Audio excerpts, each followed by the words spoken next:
오늘 0시 기준으로 코로나19 신규 확진자가 1,073명이 나왔습니다. 국내 발생이 1,048명이고요. 해외 유입은 25명입니다. 위중증 환자는 1명이 줄었습니다. 현재 344명. 그리고 오늘 주목해서 봐야 할 수치는 바로 사망자입니다. 사망자가 21명이 늘면서 국내 사망자 모두 2,689명이 됐습니다. 자, 교수님, 화요일인데요. 오늘 사망자가 많이 나와서 걱정입니다. 오늘 지표 어떻게 보고 계십니까? 예, 하나씩 살펴보겠습니다. 앵커께서 말씀하신 것처럼 오늘 사망자가 역대 최고치가 나왔습니다. 21분이 애석하게 사망했는데요. 최근에 사망자가 다소 많이 나온 날도 있습니다. 18분이 사망하신 날도 있지만 그것을 뛰어넘어서 21분이나 사망했습니다.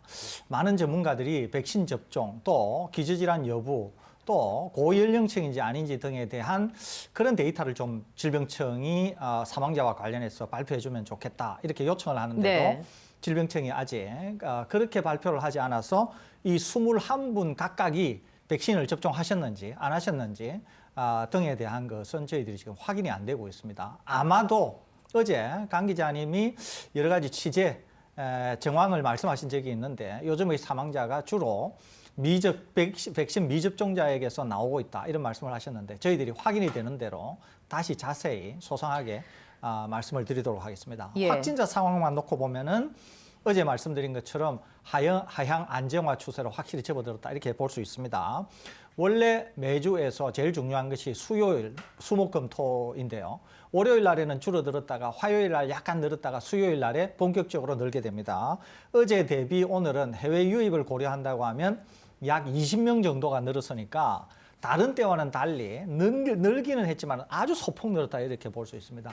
내일은 많이 나온다고 하더라도 한 1,500명 플러스 마이너스가 나오는데 다시 목금토일 하면서 줄어들었다가 다음 주 월요일에는 1,000명을 깨고 이하로 내려갈 가능성이 있습니다. 그리고 다음 주 수요일에는 는다고 하더라도 1,200에서 1,300 이렇게 될 가능성이 있기 때문에 실제로 하향 안정화로 접어들었다 이렇게 볼 수 있습니다. 그렇기 때문에 총리께서 말씀하신 것처럼 단계적 일상 회복으로 들어가는 입구 부위에서는 상당히 좋은 상태로 진입한다 이렇게 볼 수 있겠죠. 이것은 오로지 백신 접종과 밀접한 관계가 있다 이렇게 볼 수 있겠습니다. 백신 접종률이 우리가 굉장히 높고 다른 전문가나 언론에서 굉장히 위험을 과장한 측면이 있다 그랬지 않습니까? 추석 때 확진자가 많이 나와서. 그렇지만은 우리 방송에서 끊임없이 지적해 드린 것처럼 하향 안정화 갈 거다.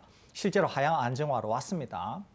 이것은 오로지 백신 접종률이 높기 때문이라고 제가 다시 말씀드립니다. 네. 그렇기 때문에 그런 점에서 단계적 일상회복으로 상당히 잘 진입할 가능성이 있다는 점. 또 사망자가 많이 나오기는 했습니다만은 치명률은 여전히 0.78 어제와 비교해서 차이가 없습니다. 게다가 위중증 환자도 느리긴 합니다만 계속적으로 마이너스를 보이면서 내려가고 있다고 하는 점에서 사망자만 빼고는 여러 가지 지표들이 계속 개선되는 방향으로 움직이고 있다. 이렇게 정리할 수 있겠습니다.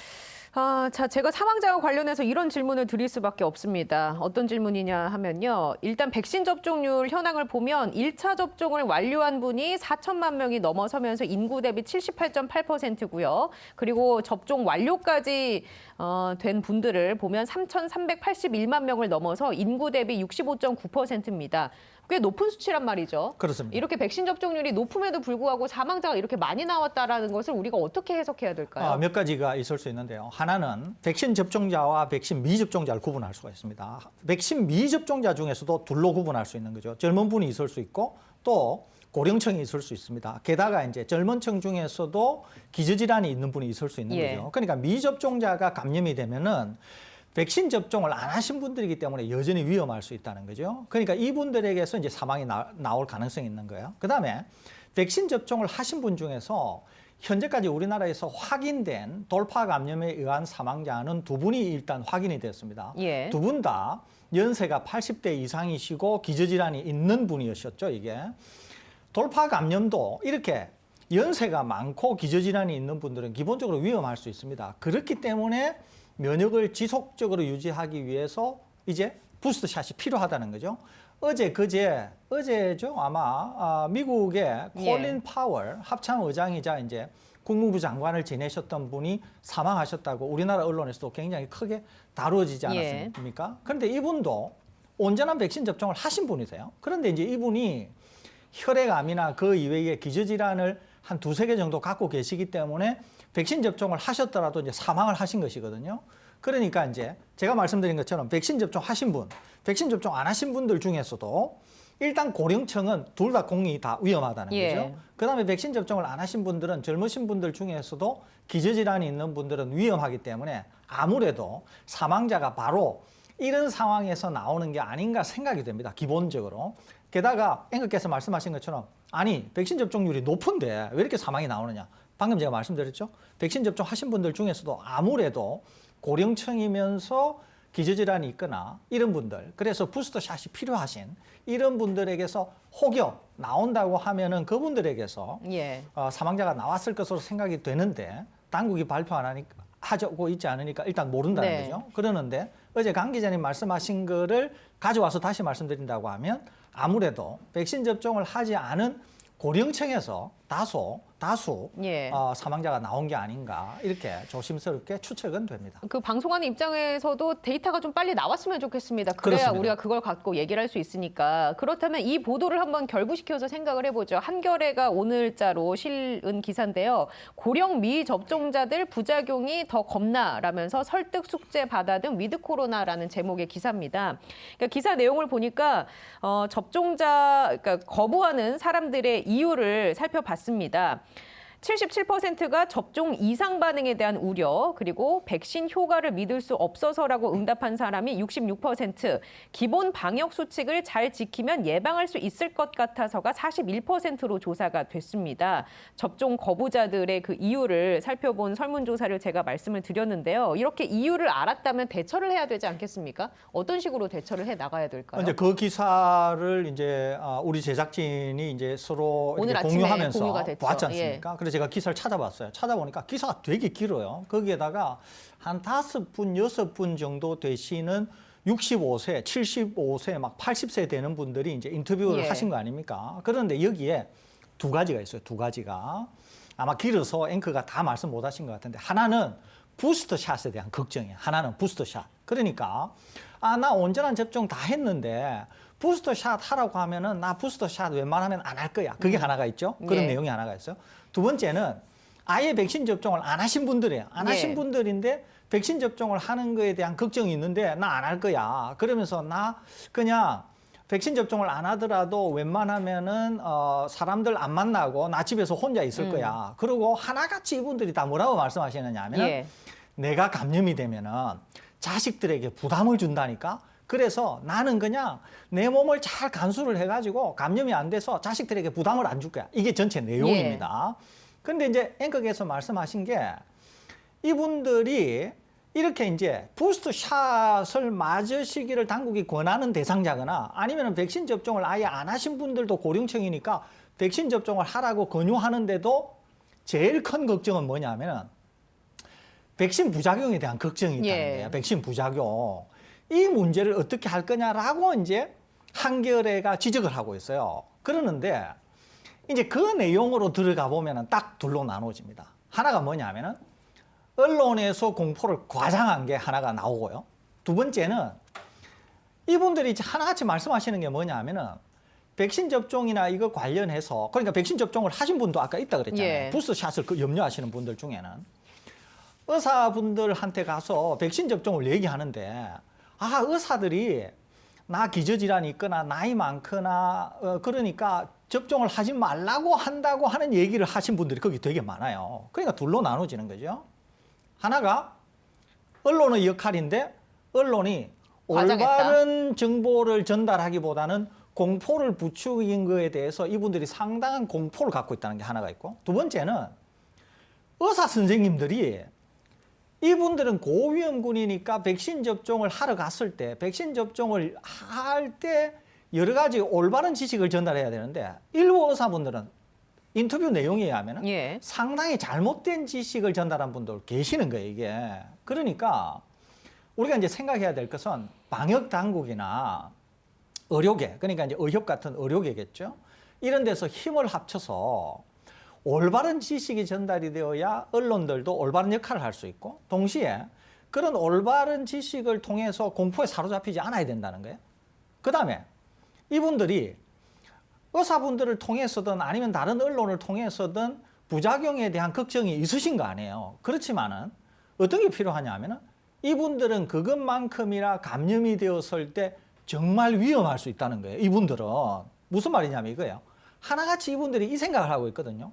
내가 감염이 되면 자식들에게 누가 된다고 하는 생각이 굉장히 많으시더라고. 그런데 백신 접종을 하게 되었을 때 부작용이 생기는 것보다 감염이 되었을 때 생기는 부작용의 비율은 훨씬 더 커요. 이분들의 경우에는 특히 이분들의 더. 경우에는. 예. 그러니까 이분들은 30대, 40대가 아니기 때문에 감염이 되는 순간 바로 위험에 빠지면서 당신들이 그렇게 원하지 않지만은 자식들에게 부담을 만들어 드릴 수가 있다는 거예요. 그런데 이게 아까 말씀드렸잖아요. 언론과 의료계 의사분들을 통해서 정보가 잘못 전달되고 있다고 그랬잖아요. 그렇기 때문에 방역 당국이 지금 한겨레에서 얘기한 이 기사는 굉장히 심층적이고 예. 심리적인 것뿐만 아니라 여러 가지 다양한 사회적인 그런 현상들을 잘 설명하고 있습니다. 그렇기 때문에 방역 당국이 주도가 되어서 의료계와 잘 협조를 하셔서 올바른 지식이 전달되도록 하는 게 이분들을 위해서나 이분들이 그토록 갈망하는 것처럼 자식들에게 누가 되고 싶지 않다. 오히려 감염이 되면은 실제로 누를 일으킬 수 있기 네. 때문에 그런 점에서 잘 이렇게 말씀드리고 설득하고 올바른 정보를 전달해야 되지 않을까 그런 생각이 듭니다. 그러니까 요약하자면 그렇게 요약할 수 있겠네요. 정부 방역 당국의 한 주체, 전문가 집단의 한 주체, 그리고 언론 이 주체들이 메시지를 일관되게 과학에 기반해서 내야 한다. 정확한 그리고 지적이십니다. 그 메시지를 전달을 했음에도 불구하고 부작용에 대한 우려가 있거나 이상 반응에 대한 걱정이 있는 부분은 정부가 잘 포착해서 전향적으로 이분들을 지원할 수 있게끔 길을 열어둬야 한다. 그렇습니다. 그렇게 되면 지금 이런 불안을 갖고 있는 고령층의 미접종자가 조금은 더 맞을 확률이 있을 수 있다. 그렇습니다. 게다가 예. 이분들은 감염이 되면 정말 위험한 분들이라고 하는 거에 대한 확실한 이해를 네. 시켜드려야 된다는 겁니다. 알겠습니다. 자, 고령층에 대한 그 미접종자의 얘기를 나눠봤는데 이번에는 좀 연령대를 낮춰서 어제 나온 얘기를 해보겠습니다. 어제 16세에서 17세 청소년들의 백신 접종이 시작이 됐습니다. 접종 첫날부터 원래는 화이자가 그 대상이었는데 모더나를 접종한 5접종 사례도 나왔었죠. 모더나 화이자에 비해서 용량이 3배 정도 높잖아요. 근데 그렇습니다. 괜찮을까요? 이것은 사실 이제 의료 사고입니다. 상당히 심각한 의료 사고라고 볼 수 있어요. 왜 그러느냐면은 지금 이 연령층에서 우리나라에서 접종을 하도록 허가가 돼 있는 것은 화이자가 유일합니다. 예. 그러니까 모더나는 접종을 해서는 안 되는 백신이에요, 이게. 대상 그러니까, 자체가 아니니까요. 그렇습니다. 그러니까 둘 다 허가가 났는데 5접종을 한 거하고 아예 허가가 안 난 것을 접종한 거하고서는 얘기가 완전히 다르다는 거죠. 그러니까 지금 모더나는 이 연령층에는 접종을 해서는 안 되는 거예요. 그러는데 지금 이제 5접종 사례가 생겼으니까 단순 5접종보다도 좀 더 심각하다는 거죠. 거기다가 양이 많지 않습니까? 예. 3배나. 그렇기 때문에 우선 이렇게 5접종이 된 학생들과 관련해서는 상당히 심각하게 이제 관찰을 해야 될 것으로 생각이 됩니다. 그래서 적어도 한 20일 또는 한 달 정도 동안에 문제가 없으면 괜찮겠지만 만일에 이제 문제가 생긴다고 하면 이렇게 될 경우에는 이건 완전히 의료 사고라고 볼 수 있는 거죠.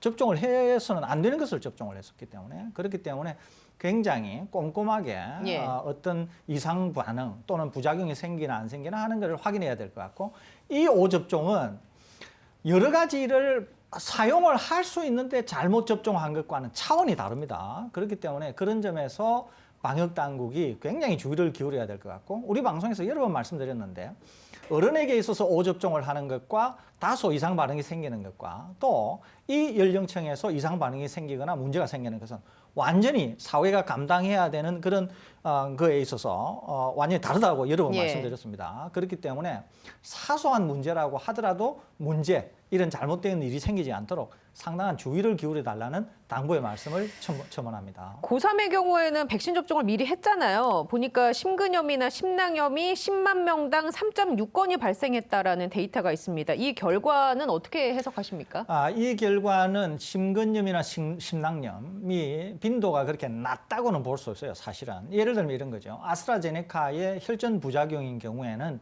100만 명에 한 명 단위 이렇게 나왔거든요. 그러니까 이제 그런 거에 비하면은 뭐 상당히 높다고 볼 수 있죠. 100만 명이면은 100만 명당으로 하면은 거의 뭐 36건 이렇게 나왔다는 거 아닙니까? 그러니까 이제 비율은 낮지 않다 이렇게 볼 수는 있습니다. 다만 이제 우리가 생각해야 될 것은 고3이 이렇게 접종이 되어서 이런 정도의 빈도로 부작용이 나타났습니다만은 하나같이 다 완치가 되었다는 예, 거죠. 그래서 그 부분 한번 여쭤볼게요. 이런 네. 어떤 심근염이나 심낭염의 증상을 내가 백신 맞고 나서 혹은 자녀가 백신 맞고 나서 좀 뭔가 이상 증세를 호소한다. 바로 병원에 갔어요. 그러면은 적절한 조치가 이루어지면 충분히 뭐랄까요? 그 몸에 데미지 없이 완쾌가 될 수 있는 겁니까? 완치가? 있으면 그렇습니다. 예. 그러니까 이제 미 정부 당국이나 우리 당국이나 다 알고 있는 것은 뭐냐면은 비교적 경증의 심근염을 앓고 있다 이런 얘기거든요. 그러는데 이제 중요한 건 뭐냐면 우리나라에 20대의 사병이 화이자 백신을 맞고 심근염으로 사망한 사례가 있다는 거죠, 이게. 그렇기 때문에 이제 그때는 심근염 부작용이 얼마나 심각한가 하는 걸 잘 몰랐어요, 우리가. 근데 제가 이 시간을 통해서 학부모님들께 꼭 당부를 드리고 싶은 말씀이 있어요. 주의 깊게 잘 들어주시기를 제가 부탁을 드립니다. 하나는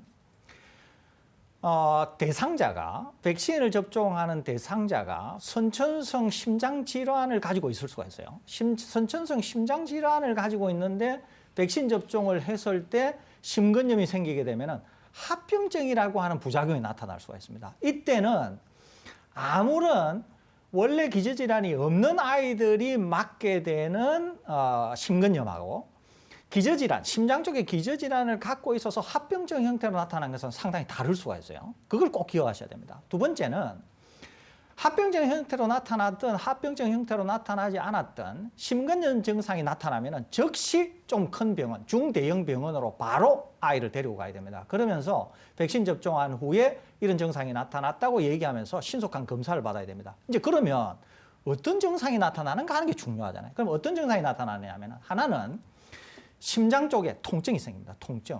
또 통증만 생기는 게 아니라 중요한 것은 호흡을 하기가 어려워집니다. 호흡을. 심지어 심하게 될 경우에는 호흡을 못해서 졸도 쓰러질 수도 있습니다.